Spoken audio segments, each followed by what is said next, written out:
दोस्तों सुजलॉन एनर्जी की बात करें तो स्टॉक के अंदर फिर से तेजी बननी शुरू हो चुकी है। आज भी काफ़ी अच्छी तेजी बनी है और गुरुवार के दिन अपर सर्किट लगा था।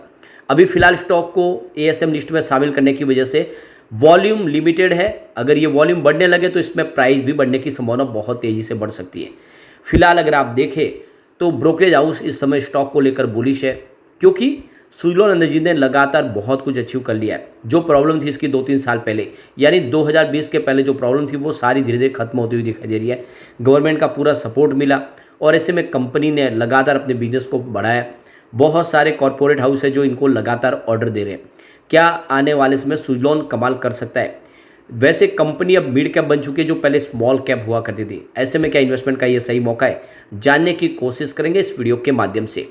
लेकिन फ्रेंड, उससे पहले अगर आप पहली बार हमारे चैनल पे आए तो चैनल को सब्सक्राइब कर दीजिए, एक बेल आइकॉन दबा दीजिए ताकि जब भी नया वीडियो बने पहला नोटिफिकेशन आपको मिले। वीडियो पसंद आए तो लाइक से जरूर कीजिए। चलो फ्रेंड्स, वीडियो स्टार्ट करते हैं। मैं हूँ आपका दोस्त एस.बी. दवे और हमारे अपने चैनल ऑनलाइन कमाई में आपका बहुत बहुत स्वागत है।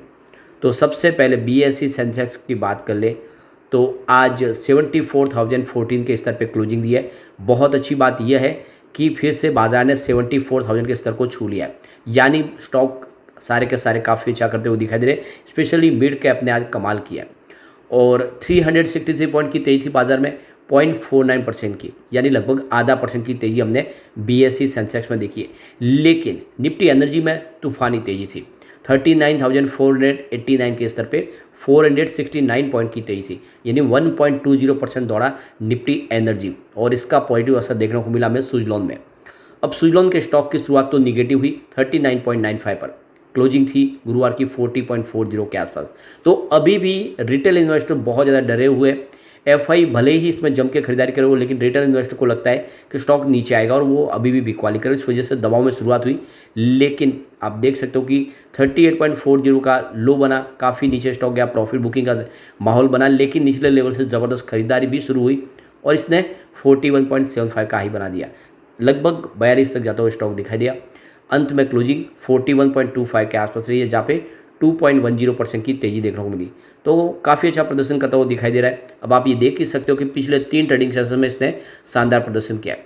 मार्च को देख सकते हो 21 को ये 37.30 के आसपास था, जहाँ पे 2.8% की तेज़ी बनी और ये देख ही सकते हो कि 36 से इसने फिर से बाउंस बैक दिया है। 2 बार ऐसा हो चुका है कि जैसे स्टॉक 37 के आसपास 36 आता है वहाँ से एक बाउंस बैक दे देता, उसने बिल्कुल दिया।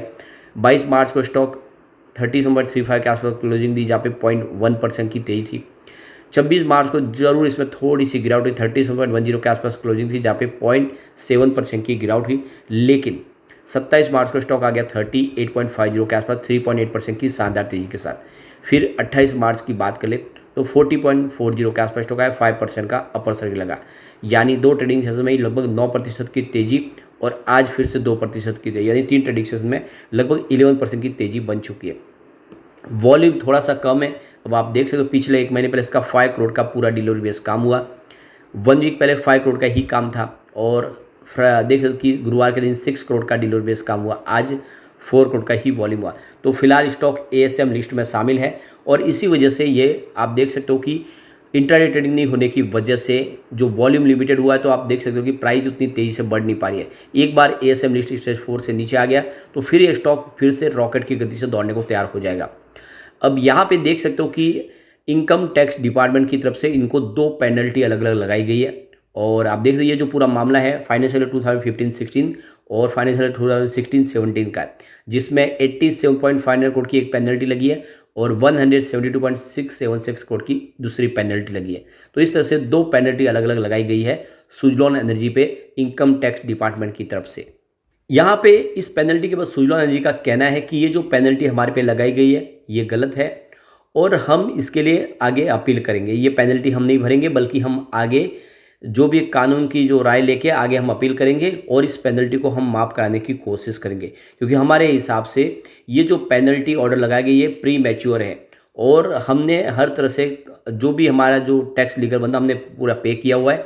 किसी प्रकार का हमने कोई यहाँ पे त्रुटि नहीं रखी हुई है और इसीलिए ये जो ऑर्डर लगाया गया है, इसके अलावा हम इस ऑर्डर के खिलाफ हम अपील करने जा रहे हैं और हमें विश्वास है कि हम उस अपील में जीतेंगे। क्योंकि हमने हमारी तरफ से कोई भी गलत काम नहीं किया। तो कुल मिला के पूरी तरह से कॉन्फिडेंस है सुजलॉन को कि ये जो इनकम टैक्स डिपार्टमेंट ने इनको पेनल्टी लगाई है उसको भरनी नहीं पड़ेगी। अब यहाँ पे सुजलॉन एनर्जी को लेकर प्रभुदास लीलाधर की तरफ से रिसर्च एनालिस्ट वैशाली पारेख ने कहा है कि सुजलॉन एनर्जी के शेयरों को लेकर वो बुलिश है, और जैसे वैशाली पारेख ने सुजलॉन एनर्जी के स्टॉक के लिए जो प्राइस टारगेट सेट किया वो 4850 के आसपास है, यानी 50 जो पुरानी इसकी हाई बनी थी 52 का जो लेटेस्ट हाई बना था वहाँ तक स्टॉक फिर जा सकता है। हालांकि एक्सपर्ट ने निवेशकों को 35 के आसपास स्टॉप लॉस लगाने के लिए भी कहा है, यानी आपको 35 का स्टॉप लॉस लगाना चाहिए। और बिल्कुल ये बात सच है, 2 बार यहीं से बाउंस बैक हुआ है, क्योंकि जब तक ये 35 के ऊपर ही ट्रेड करा तब तक इसके ऊपर जाने की ही संभावना बनी हुई है। अगर इसने 35 को तोड़ा तो फिर गिरावट और बढ़ सकती है, और इसी वजह से आपको 35 का एक स्ट्रांगली स्टॉप लॉस लगा के इसमें बने रहना चाहिए। आने वाले समय आपको एक अच्छा आपको टारगेट देखने को मिल सकता है। स्टॉक आने वाले समय आप देख सकते हैं जो 52 की जो रेंज बनी है लो और हाई की वो 7.06 लो है और हाई 50.72 की है। फिर से आने वाले समय ये टारगेट देखने को मिल सकता है। दूसरी तरफ आनंद राठी की तरफ से भी देखें तो यहाँ पे खरीदारी की रेटिंग दी है उन्होंने, यहाँ पे ब्रोकरेज फर्म ने इसके लिए जो 49 का टारगेट सेट कर दिया है।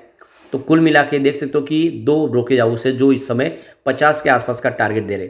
दूसरी तरफ देखें तो जो momentum indicator moving average convergence defence है उसके हिसाब से, यानी MSCD ने भी यहाँ पे edges logistic, VIP industries, bank of Maharashtra, Suzlon energy, Grasim industries में तेजी का रुख दिखाया है इस सिग्नल के माध्यम से। MSCD को ट्रेडेड सिक्योरिटीज या इंडेक्स में ट्रेड रिवर्सल के संकेत के लिए रूप में माना जाता है। जब MCD सिग्नल लाइन को पार करता है तो यह तेजी का संकेत देता है। यह दर्शाता है कि शेयर की कीमतें ऊपर की ओर गति करती हुई दिखाई दे सकती है, और इसी तरह से मंदी का संकेत भी आता है। कुछ स्टॉक के अंदर मंदी के संकेत भी, जिसमें Whirlpool India, SBI card delivery और टीम लीज सर्विस, इन शेयरों में मंदी के संकेत दिख रहे इस सिग्नल की वजह से। अब Q4 आज आने की संभावना बन चुकी है, क्योंकि Q4 की तैयारी हो चुकी है, 1 अप्रैल लग चुका है। अब आने वाले समय बेहतर रिजल्ट की हम उम्मीद कर रहे हैं।